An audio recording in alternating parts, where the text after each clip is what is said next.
14 जानेवारी रोजी संध्याकाळी आपल्याला एक वडगाव निंबाळकर पोलीस स्टेशनमध्ये त्यांचे जे प्रभारी अधिकारी आहेत सचिन काळे यांना माहिती प्राप्त झाली की होळ गावामध्ये एका लहान मुलाची डेथ झालेली आहे आणि ती त्या संदर्भाने घाईघाईने तिथे अंतिम संस्कार करत आहेत.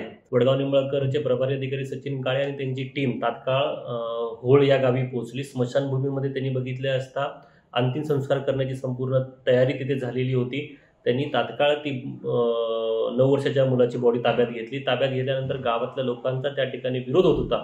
तो विरोध शांत करून ती बॉडी आपण बारामतीमध्ये सिल्वर जुबली इथे आणली.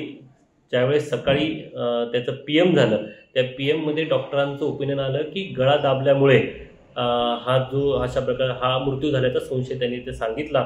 त्यानंतर प्राथमिक दृष्ट्या ज्यावेळेस आम्ही बॉडी ताब्यात घेतली आम्हाला सुद्धा तो संशय होता की गळ्यावर ज्या काही खुणा होत्या की त्या खुनाचा काही प्रकार घडलेला असेल. तर तात्काळ आम्ही जेव्हा PM झाल्यानंतर त्यांचे अंत्यसंस्कार होऊ दिले तेव्हा आम्ही त्याचे वडील 9 वर्षीय मुलगा पियुष विजय भंडारकर, त्याचे वडील विजय गणेश भंडारकर यांना ताब्यात घेतला असता तिथे चौकशी केली असता त्यांनी त्याची कबुली दिली की रागाच्या भरात तो मुलगा अभ्यास करत नाही, घरामध्ये उलटं बोलतो आणि दिवसभर आणि रात्रीसुद्धा बाहेर फिरत बसतो. या राग मनात धरून त्यांनी त्या मुलाला धक्का दिला. तो मुलगा खाली पडला, डोक्यावर आपटला. त्यानंतर स्वतः गळा दाबून त्यांनी त्याचा खून केलेला आहे. यामध्ये त्याची जी आजी आहे शालन गणेश भांडारकर यांनी सुद्धा ही सदरची घटना बघितली, पण तिने ती लपून ठेवली आणि त्याचे जे चुलते होते संतोष भंडारकर यांनी सुद्धा ती घटना बघितलेली होती आणि ती संपूर्ण इन्फॉर्मेशन लपून ठेवलेली होती. त्यामुळे या तिघांना सुद्धा आपण आरोपी केलेला आहे. आरोपी करून आपण त्यांना कोर्टात हजर केलेला आहे.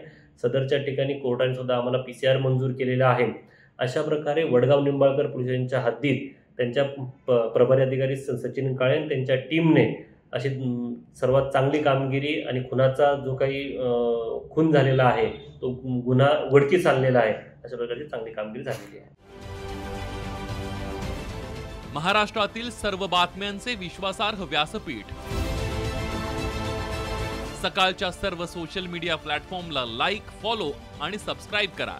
तसंच सर्व नोटिफिकेशनसाठी बेल आयकॉन प्रेस करायला विसरू नका.